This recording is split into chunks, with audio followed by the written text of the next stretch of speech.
오늘은 이 말씀 속에 자세히 보면 우리가 믿는 하나님, 하나님의 백성들을 이끌어서 도우셔서 그래서 축복의 가나안의 주인공이 되게 하시는 그 하나님에 대하여 살펴보면서 은혜를 나누고자 하는 것입니다. 먼저 사람을 살인하고 도망지를 쳐서 숨어 사는 언둔 자 모세가 하나님을 만났고, 그 하나님을 만난 모세가 하나님의 부름을 받아서 애굽에서 노예살이 종살이를 하고 있는 하나님의 백성들을 이끌어내게 되는 것입니다. 모세를 통해서 만났던 그 하나님이 어떤 하나님입니까? 첫 번째는 믿음의 사람들의 기도를 들으시고 응답하시는 하나님입니다. 우리 하나님은 믿음의 성도들이 부르짖는 기도 소리에 귀를 기울이시고 하늘의 하나님께서 친히 역사하셔서 응답으로 우리의 기도를 이루어 주시는 하나님이십니다.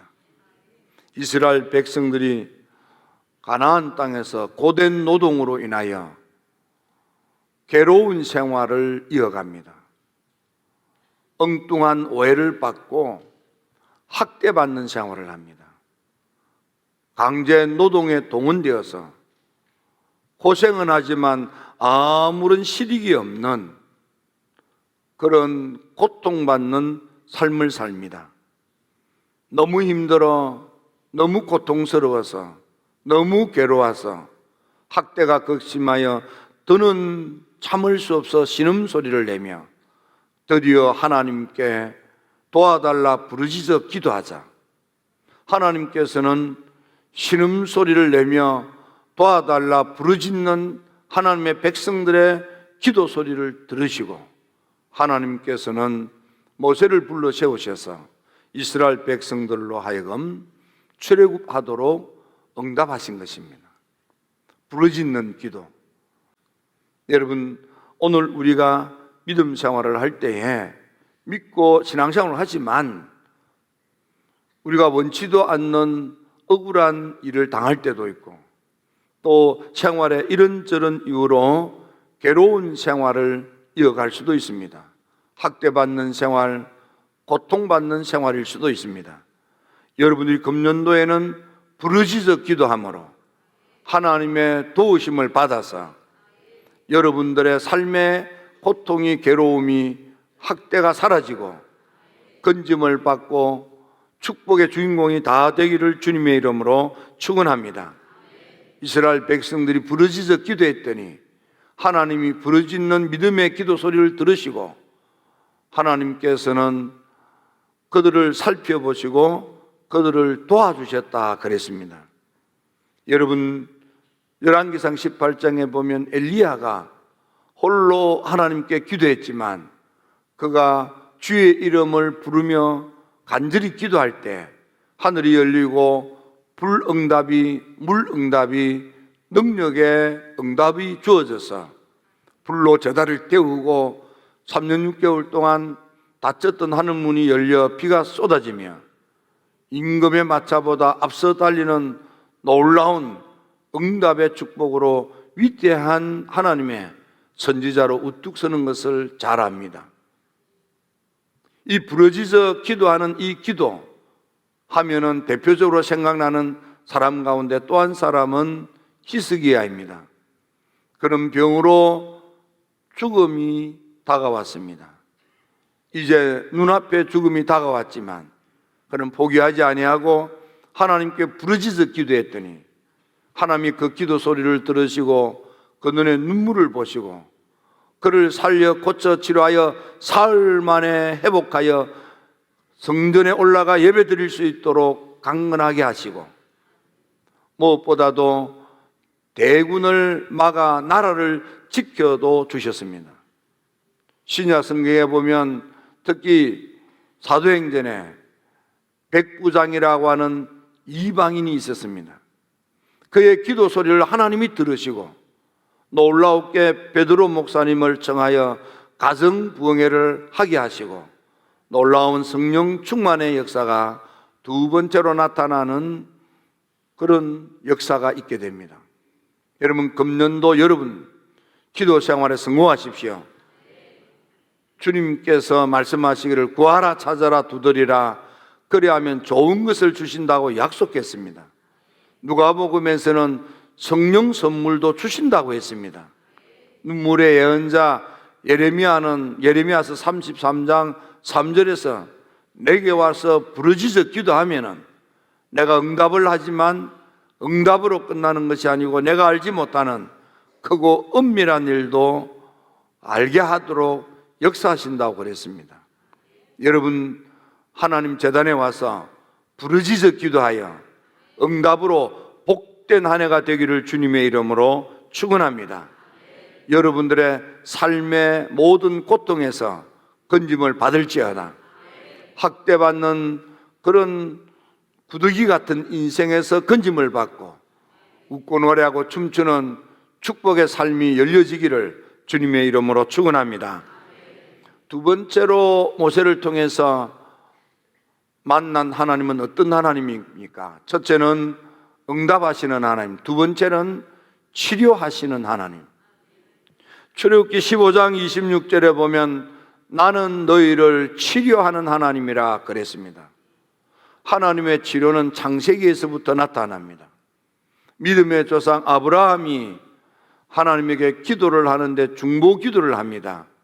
누구를 위하여 중보 기도를 하느냐 하면 아비멜렉과 그 가정을 위해서 기도를 합니다. 아비멜렉에게도 문제가 있었습니다. 또 그의 아내에게도 문제가 있었습니다. 여종들도 문제가 있었습니다.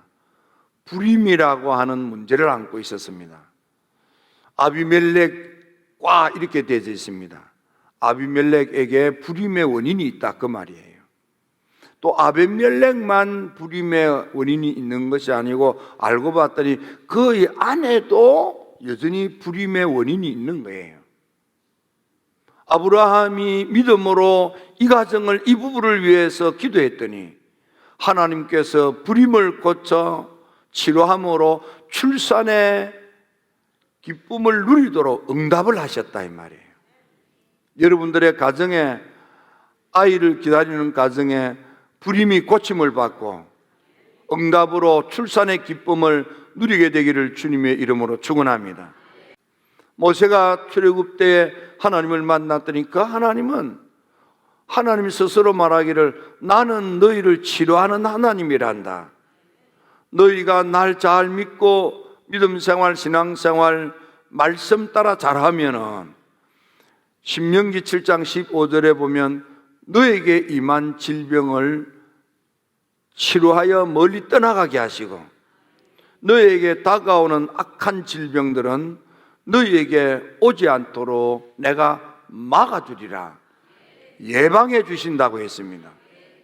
여러분, 하나님의 놀라운 도우심으로 병고침을 받고 강건한 한 해가 되기를 주의 이름으로 축원합니다. 구약 성경 39권 제일 마지막에 있는 성경이 말라기입니다. 말라기의 제일 끝이 4장입니다. 그래서 구약 성경의 제일 끝은 말라기 4장이 되겠습니다. 말라기 4장 2절 이하에서 하나님이 말씀합니다. 내가 치유의 강선을 비추어서 하나님의 백성들을 고쳐 치료하여 강건하게 하심으로 송아지처럼 기뻐 뛰게 해주겠다고 했습니다. 놀라운 것은 신약 27권의 제일 마지막 성경이 요한계시록입니다. 제일 마지막 성경 요한계시록 가운데서도 제일 마지막 장이 22장입니다. 그리고 요한계시록 22장은 성경 전체의 마지막 끝장이 되겠습니다. 요한계시록 22장에서 하나님 나라에 생수의 강이 흐르는데 강변에 나무들이 서 있습니다. 그 나무들은 생명나무라 그랬습니다. 시절을 따다 열매를 주렁주렁 맺습니다. 그리고 그 잎이 무성합니다. 놀라운 것은 무성한 생명나무의 잎들은 사람들의 온갖 질병을 고쳐 치료하는 약재료라 그랬습니다. 성경이 우리한테 보여주는 것은 창세기에서부터 시작하여 구약 성경의 마지막 신약 성경의 끝이 우리를 고쳐 치료하는 하나님에 대하여 우리한테 말씀하는 겁니다. 여러분, 이사야 선지자는 이사야서 53장 5절에서 우리 주님 예수님이 채찍에 맞음으로 너희가 나음을 얻게 된다고 했습니다. 마태복음 8장 17절에서 예수님이 이 말씀을 내가 이루려고 예루살렘에 올라가 고난을 당한다고 했습니다. 그리고 예수님을 지켜본 베드로가 베드로전서 2장 24절에서 예수님께서 채찍에 맞음으로 이제 우리가 나음을 입었다고 외쳤습니다.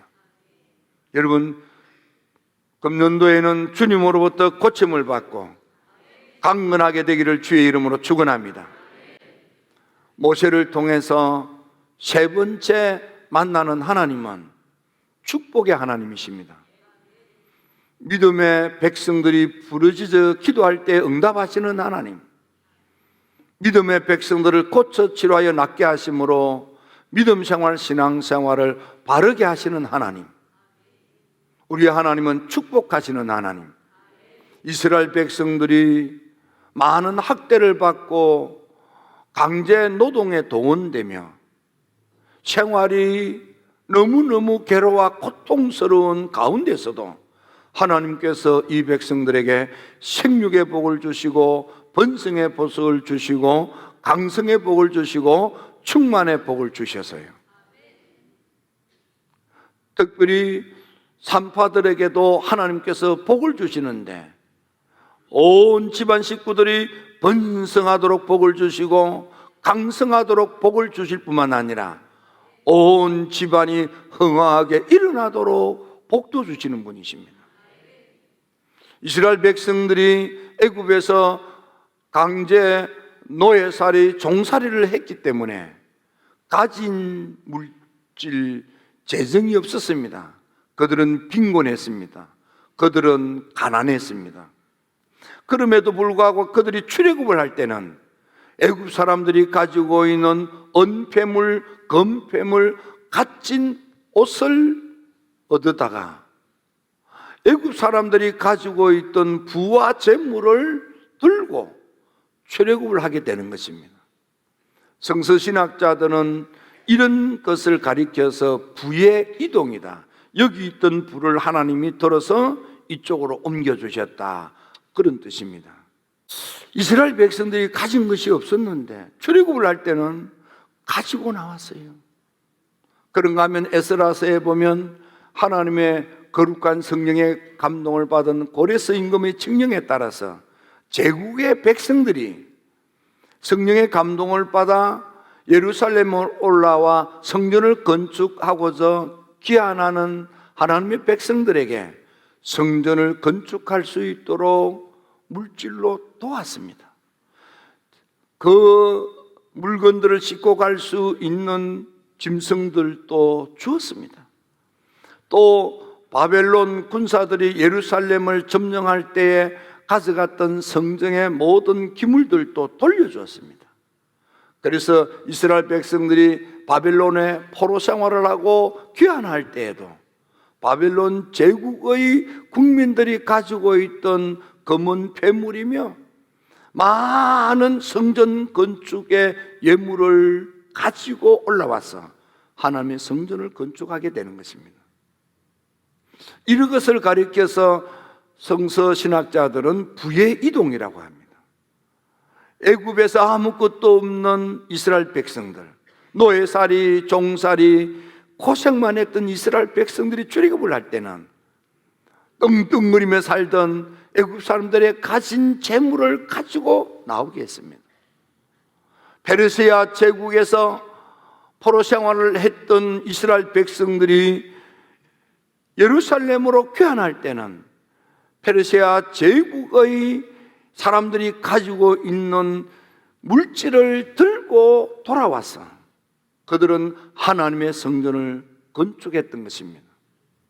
이스라엘 백성들이 출애굽을 해서 그들이 했던 것도 성전의 원형이라고 할 수 있는 성막, 하나님과 하나님의 백성들이 만나는 장소인 성전을 건축하는 데 쓰여졌습니다. 여러분들도 하나님의 축복으로 여러분들의 삶에 경제적인 여유가 있게 되기를 축원합니다. 성경을 자세히 보면 하나님께서 갑절의 축복을 주신 분이 있습니다. 그분이 누구입니까? 바로 욥이라는 사람입니다. 욥은 어려움을 당하기 전에, 재앙과 재난과 환난을 당하기 전에 동방의 최고 가는 1등 부자였습니다. 하지만 그 떵떵거리던 그 모든 것들을 재앙과 재난과 환난으로 인해서 다 잃어버리고 온몸은 만신창이 병이 들고 버려진 인생이 되고 말았습니다. 하지만 친구들을 위하여 중보 기도할 때 하나님이 그 기도를 들으시고 욥의 환난과 재앙과 삶의 공경에서부터 돌이키셔서 전에 가졌던 동방 최고의 부보다 갑절이나 더 복을 받도록 하나님께서 갑절의 복을 주시는 것입니다. 다니엘은 제국의 젊은이보다 10배나 더 뛰어나게 하셨고, 믿음의 족장 이삭은 온 세상이 가뭄으로 인하여 기근 흉년이 들었지만은 이삭은 하나님이 복을 주시니까 그 해만도 100배나 거두어 창대하고 마침내 거부가 되었습니다. 여러분, 어려워도 힘들어도 하나님이 복을 주셔서 창대하고 마침내 거부가 되고 마침내 재벌이 되어서 선한 일에, 좋은 일에, 착한 일에 앞장서서 큰 몫으로 헌신하는 여러분들이 되기를 주의 이름으로 축원합니다. 우리의 기도를 듣고 응답하시는 하나님, 우리를 고쳐 치료하시는 하나님, 우리를 축복하시는 하나님, 네 번째로 모세를 통해서 주시는 하나님은 어떤 하나님입니까? 그 하나님이 우리와 함께 하시는 하나님이에요. 우리와 함께 하시는 하나님, 우리 기도를 응답하시는 그 하나님이 우리와 함께 한대요. 그래서 우리는 하나님께 말씀드리면 응답을 받을 수 있는 겁니다. 우리를 고쳐 치료하는 하나님이 우리와 함께 하신대. 그 하나님께 기도하면 하나님이 우리를 고쳐 치료하여 강건하게 해주신대요. 여러분, 우리의 기도에 응답하시고 우리를 치료하시는 하나님, 그 하나님께 기도하면 하나님이 재정의 축복, 재물의 축복, 물질의 축복도 주신대요. 그 하나님이 우리와 함께 하신대요. 여러분, 이 하나님과 임마누엘의 축복을 받아 누리는 여러분들이 되기를 주의 이름으로 축원합니다. 축원합니다. 모세에게 하나님께서 말씀하십니다. 이스라엘 백성들의 부르짖는 기도 소리를 듣고 내가 그들이 어떠한지 그들의 학대받는 모습을 내가 보았다. 너가 가서 내 백성을 구출해내라. 내가 너와 함께하리라. 하나님, 난 살인자요, 나는 도망자요, 숨어 사는 언둔자인데 누가 내 말을 믿어줄 것이며, 나는 말재주도 없고 내가 무엇으로 이 백성을 건져낼 수 있단 말입니까? 나는 자격이 없습니다. 나는 능력이 없습니다. 하나님, 날 잘 알아요. 날 잘 알아요. 난 죄인이에요. 난 말 주변도 없고요, 날 역성 들어주는 사람도 없는데 어떻게 제국의 바로의 군대와 싸워서 이깁니까? 택도 없는 이야기입니다. 하나님, 잘못 보았습니다. 하나님, 걱정 말거라. 내가 너와 함께 하겠다. 내가 책임진다. 내가 되게 하마. 내가 이루어준다. 너 걱정하지 말라. 너 걱정 안 해도 돼. 내가 너하고 함께해서 문제 없도록 다 되게 해주마. I will lead you. 내가 너하고 함께 하겠다. 너 걱정하지 마. 너 자격 없다고 걱정하지 마. 능력 없다고 걱정하지 마. 너 돈 없다고 걱정하지 마. 자본 없다고 걱정하지 마. 실력 없다고 걱정하지 마. 내가 되게 해주마. 내가 이루어주마. 내가 만들어주마. 여호수아에게도 하나님이 말씀하십니다. 강하고 담대하라. 두려움하지 말고 놀라지 말라. 네가 어디로 가든지 나 여호와가 너와 함께 하리라. 어디로 가든지 내가 너하고 함께 하리라. 임마누엘 할 것다. 내가 너를 지켜주겠다. 내가 널 책임져 주겠다. 내가 되게 해주겠다. 네 능력으로 하는 게 아니야. 너 믿고 가기만 하면 내가 만들어주겠다. 여러분, 이사야 선지자가 하나님을 만났습니다. 그랬더니 이사야서 41장 10절에서 하나님께서 이 이사야에게 말씀하십니다. 두려워하지 말라. 내가 너와 함께 함이니라. 놀라지 말라. 내가 너의 하나님이다. 다른 사람 하나님이 아니고 너의 하나님이다. 너의 하나님이다. 너의 친아버지다. 그 말이에요. 내가 너를 굳세게 하리라. 내가 널 도와주리라. 나의 의로운 오른손으로 너를 붙들어 주리라. 이사야야, 너 두려워하지 말라. 너하고 내가 함께한다. 내가 함께하는데 너 왜 두려워하느냐? 놀라지 말라. 겁먹지 말라. 내가 너의 친아버지다. 내가 너를 굳세게 하리라. 내가 너를 도와주리라. 내가 너로 하여금 승리하도록 만들어주겠다 이 말이에요. 널 붙들어서 널 도와서 되게 하겠다 이 말이에요. 그래서 이사야서 43장에서 말씀하시기를 네가 물 가운데 지날 때에도 내가 너하고 함께하여 강물이 너를 침몰지 못하게 할 것이고, 네가 불 가운데 지날 때라도 불가 너를 사르지 못하게 할 것이고, 불꽃이 너를 태우지 못하도록 내가 막아주겠다. 사사기 6장에 보면 무서움과 두려움에 떠는 나약하기 짝이 없는 기드온에게 하나님의 사자가 나타나서 말씀하십니다. 큰 용사여, 두려움에 떨고 있는 기드온, 나약하고 힘없는 기드온, 나는 쪼잔히 찌끄러기 같은 나는 별 볼 일 없는 미래도 없고 희망도 없고 꿈도 꾸지 못하는 삐리삐리한 나. 그런데 하나님의 사자가 너 그런 사람 아니야? 넌 큰 사람이야. 그것도 큰 용사야. 왜냐? 너가 너를 볼 때 어줍지 않지만 전능하신 하나님이 너와 함께함이니라. 하나님이 함께하는 사람, 하나님이 임마누엘 하는 사람, 하나님이 임마크하는 사람, 그 사람은 큰 사람입니다. 큰 인물입니다. 여러분, 장대하고라는 것은 사람이 큰 사람, 큰 인물이 된다, 그런 뜻입니다. 여러분, 힐답에 여러분 큰 사람, 큰 인물이 될지어다. 큰 사람, 큰 인물이 될지어다. 하나님이 함께하는 사람이 큰 사람이에요. 왜냐하면 그 하나님이 함께하는 사람, 그 하나님이 친아버지가 되셔서 그분이 함께하시면 그분이 날 굳세게 하시고 그분이 날 도와주시고 그분이 나를 붙들어 주시기 때문에 모든 위기에서 건져주시고 승리하게 하시는 그 하나님으로 금년도 여러분들이 다 흥왕하게 일어나게 될지어다. 번성하고 번창하게 될지어다. 하나님께 영광을 돌리는 축복의 큰 사람이 되기를 주의 이름으로 축원합니다.